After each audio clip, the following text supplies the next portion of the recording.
I need help.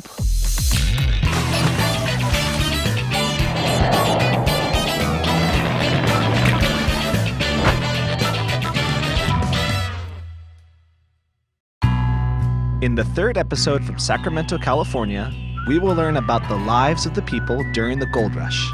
And we'll learn through looking at some objects. What did people take with them when they moved for months to get to California? What is really meant by the expression mining of the miners? And what's going on with the sisters this time? Let's find out.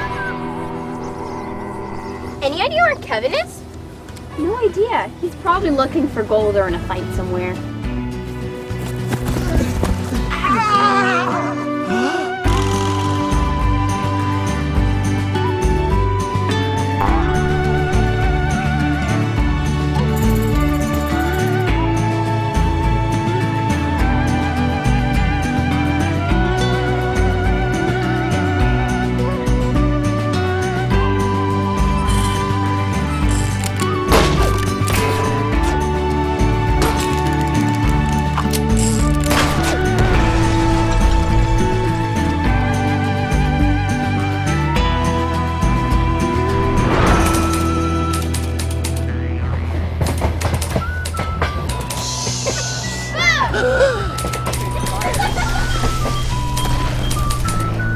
Now you better run.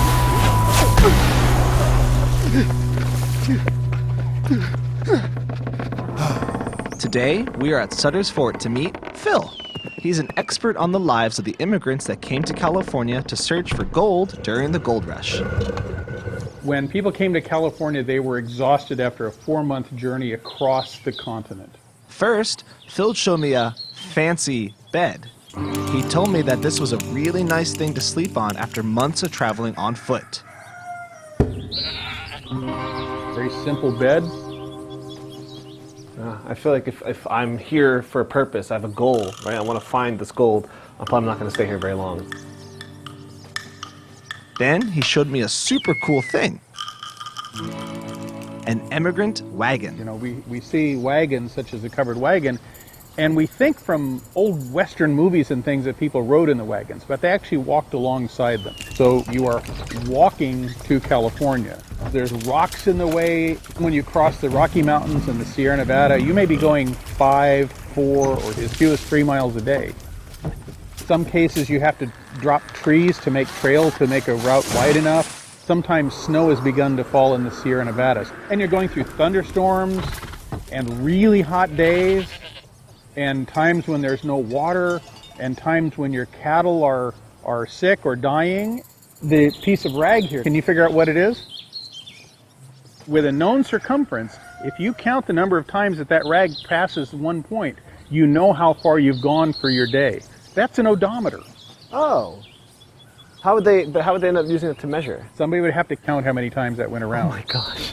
And that way, if you're in a 1,400-mile journey, you know how far you've gone if you can measure your distance every day. During the gold rush, thousands upon thousands of people came to California to search for the yellow metal. I am a gold hunter. They became miners. Others moved to California not to look for gold, but to sell products to these miners. Some of these business people even became more wealthy than the miners themselves. From this comes the expression, mining of the miners.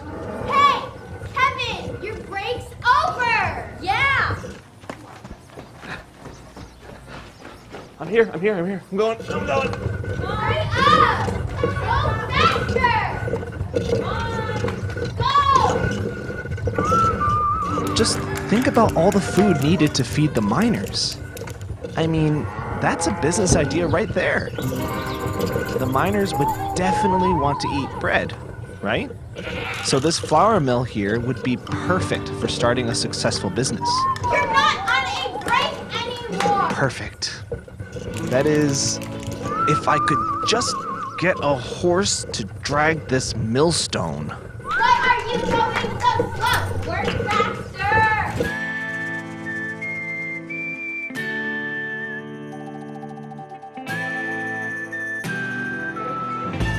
Gold hunters needed all kinds of stuff like tools, food, beer, medicine, and clothes. Merchants started to do business. You see, all kinds of people were needed during the gold rush. Like farmers and merchants, For example, gamblers, ministers. if Kevin isn't careful under the hot sun, he might faint. Oops, a doctor is needed. And if the poor thing is lucky enough to survive, I saved his life. then he has to pay. Now I'm richer than Kevin. Now, is the expression mining of the miners starting to make sense to you? So I still don't get it. Phil, could you please explain to me, what does mining of the miners exactly mean?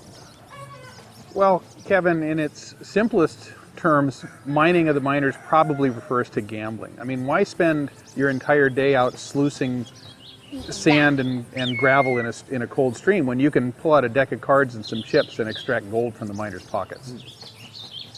But if you extract that in cards, you can also sell hotel rooms, the restaurant for them to have a decent meal in. You can sell supplies to the miners. They have to buy the picks and shovels and pans. After the day is done, and combined with the gambling, they probably also want to have a couple of drinks. So those are all ways to get that gold out of the miners' pockets. So that's really what mining of the miners means. Haha, I win. Lots of other kinds of people came here, immigrated to California. Even some people came here to show off their guns.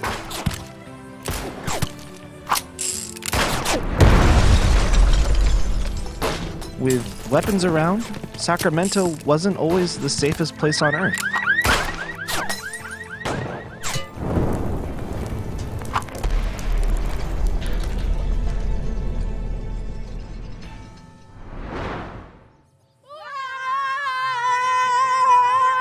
Actually, the sisters are just playing around. They seem to think that those are real guns. I can't believe that I used to be afraid of them. Look at them, living in their fantasy world.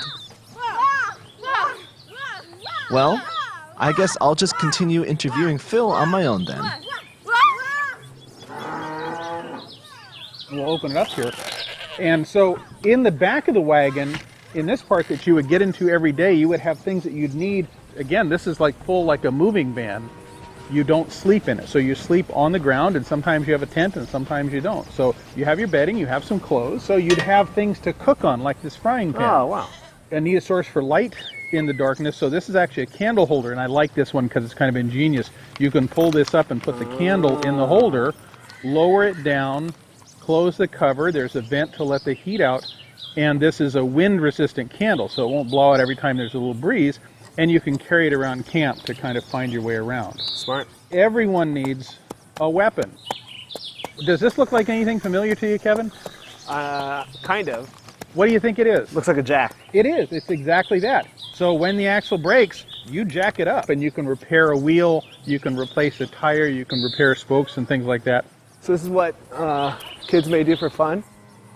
It's one of the things they would do for fun. You have a butter churn because you have oxen and cattle, and you're feeding children, and you make butter with your churn. But this isn't everything they owned, right? People also made mistakes. You could find things like pianos and bookcases and very heavy objects that have been abandoned as people got bogged down in the deep sands, and as their oxen got more and more tired and exhausted and were near death, they had to lighten the load. Thank you very much, Phil. Oh, my real pleasure. Thank you very much. Can I pick it up? Sure, absolutely. Just always treat every gun as if it's loaded. That's enough for me. I'm not a big fan of guns. The next episode is our last one about the gold rush, so I don't want to reveal too much. Let's keep it a secret. All I can say is that I might get threatened again by the sisters. Be sure to watch. And then I'd turn it another quarter and you'd hit it hard as you could.